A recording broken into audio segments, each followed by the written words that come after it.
Bonjour, je suis Mélanie Vogel, je suis sénatrice écologiste et je représente les Françaises et les Français établis hors de France. Pour moi, quelque chose de très marquant dans ce rapport, c'est que on a établi le fait que la priorité pour que notre modèle de protection sociale puisse être adapté à la crise climatique, c'était de combattre la crise climatique. Il faut arrêter de penser en silo en se disant il y a des politiques agricoles, il y a des politiques de transport, il y a des politiques énergétiques, puis il y a les politiques sociales, comme si c'était des choses détachées les unes des autres, plutôt que d'avoir ce qu'on a aujourd'hui, qui est un système de protection sociale qui majoritairement, à 97%, guérit des gens qui sont malades et à 3%, essaye de faire que les gens ne tombent pas malades.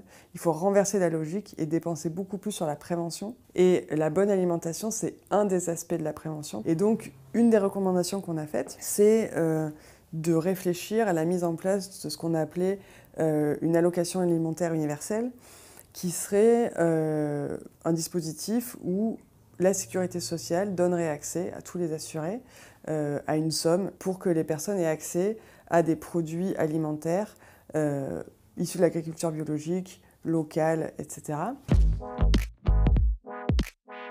Je viens pas du tout d'une famille où les gens s'intéressent à la politique. On n'a jamais parlé de politique.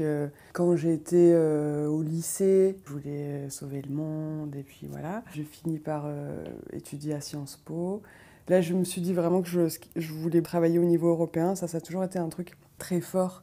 Je me suis retrouvée à travailler au groupe écologiste au Parlement européen, jusqu'à en fait le moment où je me suis retrouvée à être candidate pour les élections sénatoriales. Malgré le fait que ça fait très longtemps que je suis engagée sur les questions féministes et qu'à l'intérieur du parti, je faisais beaucoup pour qu'on ait plus de femmes, plus de jeunes femmes, plus de diversité, etc. Malgré tout, au départ, ma première réaction un peu instinctive, ça a été de dire « mais j'ai pas du tout ma place au Sénat ».